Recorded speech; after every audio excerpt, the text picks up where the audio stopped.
In just 48 hours, the silver market flashed a number that should not exist in a well-supplied system. Around February 10th, 2026, deliverable registered silver connected to COMEX sat near 103 million ounces, while open interest hovered around 143,180 contracts. One contract represents 5,000 ounces. Multiply 180 by 5,000, and the paper claims reference roughly 900,000 ounces. That is more than 715 million ounces of implied exposure parked above a deliverable pool closer to 103 million ounces. They said this could never happen in a mature market with modern logistics and transparent reporting. And yet the numbers sit there, plain as day, like a quiet warning light. Not months, not weeks. In 48 hours, the conversation shifted from silver is volatile to silver is getting harder to source. Here is the uncomfortable part. The biggest institutions do not wait for headlines. They watch spreads, vault classifications, delivery notices, and lease rates. They see strain building long before a headline writer decides it is a story. That is information asymmetry, and it is the real edge in commodities. What I am about to lay out does not require a conspiracy. It requires attention to the plumbing. When the plumbing starts to disagree with the screen price, the market is telling you something that the chart alone cannot. Welcome to Vault Signal, where we decode what matters before it becomes everyone's talking point. If you like calm forensic breakdowns that follow the numbers instead of the noise, you are in the right place. Subscribe the way you would keep the number of a wise elder who calls you before the storm hits the coast. And drop a comment telling me where you're watching from. Because this story looks different depending on which side of the physical market you live on. So what actually happened? Early February 2026 was not just silver up. It was silver behaving like a market that was losing its cushion. There were 6. A single contract is 5,000 ounces. So 429 contracts represent 245,000 ounces issued in one day. And 4,290 contracts represent 22,450,000 ounces issued month to date. In a market that insists it is deep and liquid, more than 22 million ounces moving through, delivery in a tight window is not background noise, it is intent. Now add the vault structure. COMEX inventories are described in 2 buckets that confuse people on purpose: eligible and registered. Eligible is metal that meets exchange specifications and sits in approved vaults, but it is not tagged for delivery. Registered is the portion tagged and available for delivery against futures. In early February 2026, eligible silver sat near 292 million ounces, while registered hovered near 103 million ounces.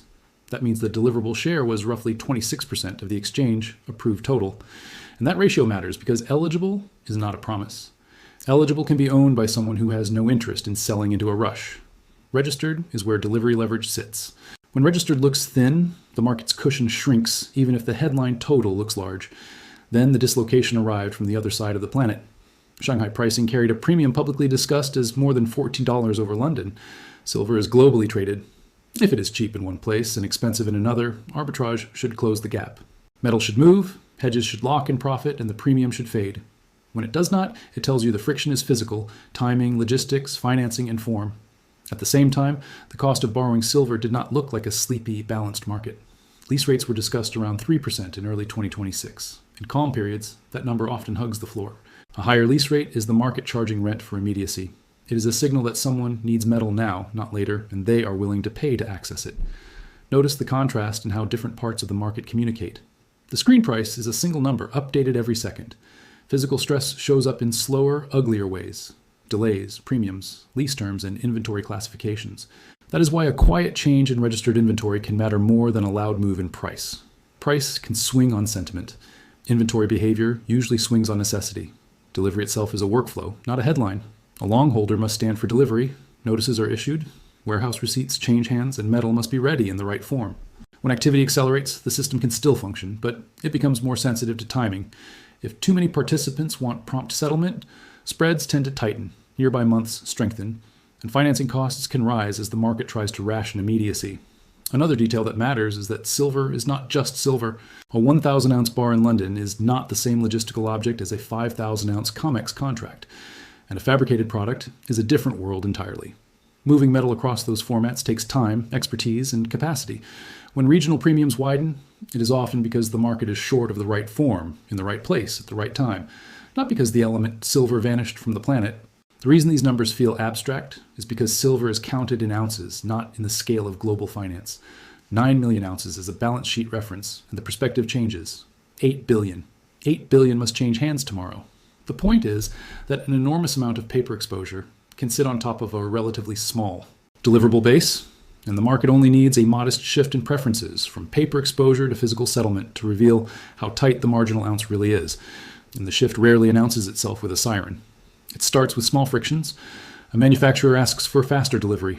A dealer widens a quote. A lender raises the rate to borrow metal for a week. A regional premium stops collapsing when it should. A vault report shows registered drifting lower while eligible stays flat.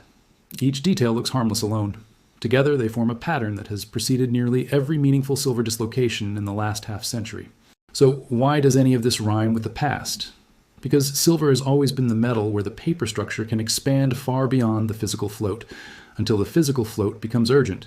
In 1980, pressure concentrated, price accelerated, and then margin changes and rule shifts forced weak hands out. Result, a dramatic peak followed by a brutal unwind. In 2011, the pattern repeated in a modern costume. Price surged into the high 40s, volatility spiked, margin requirements rose multiple times, and the rally broke hard. Result, a swift reversal that punished late chasers and reminded everyone that leverage is a two-edged sword. In 2020 and 2021, stress expressed itself not only through price, but through availability and premiums. Coin and bar premiums blew out, products went on back order, and fabrication capacity became the bottleneck.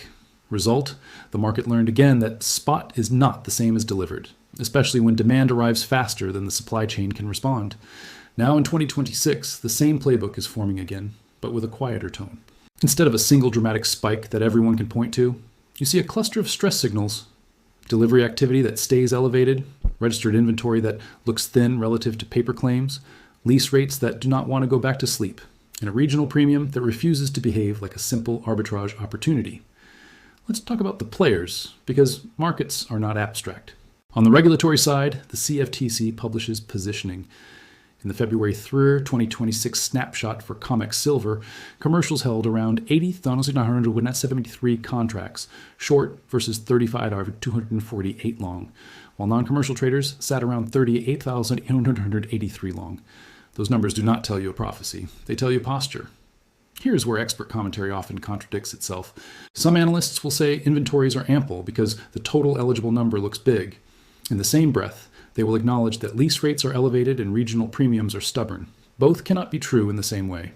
If metal is truly abundant and freely available, the cost to borrow it should be cheap and the premium between major hubs should compress. When those do not compress, the market is telling you that availability is conditional. Look at how institutions position without ever announcing a thesis. When the metal is easy, dealers will happily make tight markets, finance inventory cheaply, and facilitate carry trades. When the metal is harder, they shorten the leash, they raise haircuts, they favor shorter maturities. They prefer options over outright exposure. Those are not dramatic moves, but they are the moves that reduce liquidity right before a dislocation becomes visible to everyone else. One practical sign of this shift is how quickly inventory can move between categories. Reclassification from eligible to registered can appear as a sudden jump in deliverable supply, and people will declare the problem solved. But reclassification is voluntary and reversible. If conditions worsen, the same metal can retreat back into eligible status because the owner decides they would rather hold than deliver. That is why watching the trend matters more than celebrating a single day. Commercials are often net short because producers and merchants hedge forward sales and inventory. But in a tightening environment, that comfort depends on whether physical procurement remains easy. A hedge can protect price risk while exposing delivery and financing risk. When the cost of sourcing and borrowing rises, the posture of the market can change quickly because the players who normally provide liquidity become more defensive. On the exchange side, COMEX is part of CME Group, and the exchange's job is to keep the machine running. That means maintaining confidence in settlement and delivery. Sometimes that involves raising margins when volatility rises. Sometimes it involves tightening risk controls. Sometimes it involves small rule clarifications around delivery timing, warehouse receipts, and settlement options. The point is simple. The exchange will always choose continuity over comfort. Then you have clearing members, bullion banks, and large dealers. Their job is to intermediate flow, warehouse metal, hedge exposure, and manage financing. They live in the spread between what the market assumes is abundant and what is actually available at a specific time and location. When lease rates rise and premiums persist, risk managers tighten bolts. They reduce balance sheet use. They widen bid-ask spreads. They become less willing to absorb stress for free. And do not forget the ETF complex. In early 2026, widely tracked figures put SLV holdings around 521 million ounces and PSLV around 217 million ounces. Whether you trust these vehicles or not, they matter because they warehouse a huge share of visible silver and shape psychology. When investors can click a button and gain exposure, demand can surge faster than refineries and mints can respond. That is how pressure can build quietly, then surface suddenly. This is the part most people miss. The market can be tight in marginal physical channels, even while headline inventories look large. Eligible ounces are not a promise to deliver. They are metal that meets specs and sits in a vault, often owned by someone who may not sell at a price they consider unfair. Registered ounces can change through reclassification, but reclassification is a choice, not an obligation. The inventory headline is not the same thing as supply. Now examine the dislocation. On one side, you have the futures price, the headline number everyone repeats. On the other side, you have physical urgency signals, delivery activity, lease rates, and regional premiums. In a healthy market, those align. Futures price reflects ease of sourcing. Lease rates stay low. Regional premiums stay narrow. Delivery runs smoothly without drama. In an unhealthy market, those signals diverge. Futures can look orderly, while physical signals scream. A premium of more than $14 in Shanghai over London is not a rounding error. It implies that local buyers were willing to pay materially more for immediate metal than the Western benchmark suggested. Maybe it is industrial demand, maybe it is investment demand, maybe it is both. The key is persistence. If the premium persists, arbitrage is constrained. Either metal cannot move fast enough, or financing terms make it unattractive, or the demanded form of silver is scarce in that region. Bring it back to COMEX. Month-to-date issued of 4,490 contracts is more than 22 million ounces moving through the delivery mechanism. Registered near 103 million ounces is the deliverable pool. 9 million ounces of paper exposure, 9 million ounces will be demanded for delivery. But it does mean that small behavioral changes can create outsized stress, because the marginal ounce is what sets the price. Here's the simplest way to understand it. The paper market is a stadium with hundreds of thousands of tickets. The physical market is the number of actual seats. Most nights, not everyone shows up, and it works fine. The problem appears when the crowd decides, even briefly, that they want the seat rather than the ticket. A small shift in attendance can force a reprice because the marginal seat becomes expensive fast. So how is stress transmitted? Through spreads, margins, and financing. Think of the silver market like a city's water system. Futures are contracts for water deliveries. Eligible inventory is water sitting in private tanks. Registered inventory is water in the public reservoir connected to the main pipe. When the reservoir drops while more delivery orders are placed, pressure rises. The city can raise prices, restrict usage, or reroute supply. Markets do the same thing, but with margin, spreads, and collateral. Margin is the pressure valve. When volatility rises, exchanges raise margin requirements to reduce leverage. That forces some participants to reduce positions, often selling into weakness. Historically, sharp margin hikes have coincided with turning points in silver rallies because silver attracts leverage. A trader who could hold 10 contracts yesterday might only hold 6 today. That contraction can relieve paper pressure, but it cannot create metal. It buys time. Financing terms are the next valve. If a clearing firm tightens collateral terms, speculative participation can fall. If bullion banks price leases higher, borrowing metal becomes more expensive and aggressive shorting becomes harder to carry. If regional premiums persist, they pull on physical supply, but only if logistics and fabrication can keep up. Each gear turns the same direction. It makes immediacy more expensive, which pushes the market toward a repricing of immediacy. Let me add one more layer that often gets missed: the difference between visible inventory and available inventory. Visible means it is counted in a report. Available means it can be sourced, financed, fabricated into the right form, and delivered on the schedule the buyer needs. Industrial users do not consume ounces in a spreadsheet. They consume grain, powder, anode, wire, bar, and components. When demand shifts quickly, the bottleneck is often conversion, not existence. That is why the East versus West split matters. If a buyer needs immediate metal for manufacturing, they are not comforted by the idea that eligible bars exist in a distant vault. They need metal that can clear local channels. When a premium blows out, it is a signal that local utility is higher than the benchmark reflects. If it persists, it tends to pull metal across the world, and the rebalancing shows up later as inventory drift and spread behavior. Now zoom back to spreads. When physical is comfortable, nearby and deferred contracts trade in a structure that reflects financing and storage. When physical tightens, nearby contracts can strengthen relative to deferred months, and the market begins to pay for immediacy. That can show up as backwardation or as unusual strength in the front month roll. Definitions matter less than intuition. If a market pays more for now than later, time has value and supply is tight on the margin. There is also a psychological element. Silver is small relative to global capital flows, and that makes it sensitive to bursts of demand. A modest reallocation by large pools of money can overwhelm the available float. That is why those ETF totals matter even if you never touch an ETF. In calm times, that metal feels like a warehouse. In tense times, it behaves like a strategic reserve, and flows can change the marginal balance faster than the supply chain can respond. So what does the evidence say? In one breath, registered near 103 million ounces, eligible near 292 million. A deliverable ratio near 26%, 9 million ounces. February 9th delivery issued 429 contracts. Month to date issued for 490, or 06, a Shanghai premium above $14 versus London. Lease rates around 3%, and ETFs holding hundreds of millions of ounces. Those are the hard points of the map. And what this means is not a guarantee, it is a setup. Historically, when these indicators cluster, the market resolves in recognizable ways. The conservative outcome is that the system relieves pressure through higher margins, tighter financing, and a gradual increase in registered inventory via reclassification or inflows. In that case, price can cool while physical remains firm and the market buys time. The moderate outcome is that physical tightness forces spreads wider, encourages hoarding, and lifts the benchmark price over time as the market reprices the cost of immediacy. The aggressive outcome is that a sudden burst of delivery demand, or a disruption in financing, forces participants to scramble for immediate metal, creating violent repricing and unstable spreads until the system rebalances.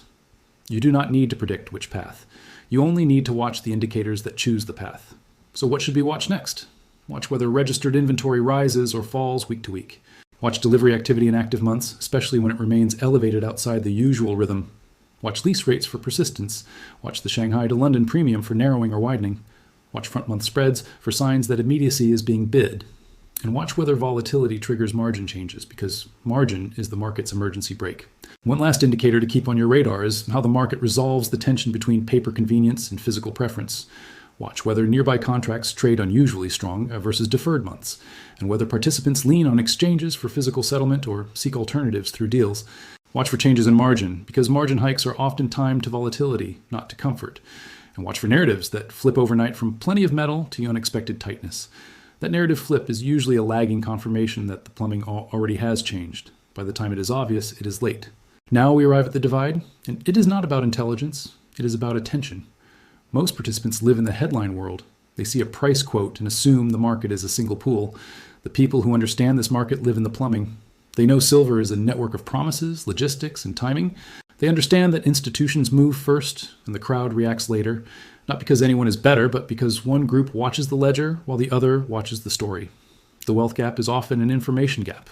Institutions that monitor inventory classifications, delivery notices, and financing costs can adjust before the crowd sees a trend. They can reduce risk, secure supply, or step back from making tight markets. The crowd arrives when the chart looks obvious, and by then, the plumbing has already shifted. That is why tightening can be quiet and still be powerful. So here is the question the data leaves on the table. If the paper market references over 715 million ounces, and the deliverable pool sits near 103 million, what happens when more participants decide they want immediacy at the same time? The system functions as long as most people treat contracts as exposure and as long as metal holders are willing to reclassify or sell. But when urgency rises, even briefly, the system becomes a game of timing, and timing is where dislocations become visible. This is Vault Signal, where we decode what matters before it is headlines. If this connected dots you had not seen, you know what to do. The question is not whether this story keeps unfolding in inventory reports and spread behavior. The question is whether you will be watching the plumbing while everyone else watches the paint.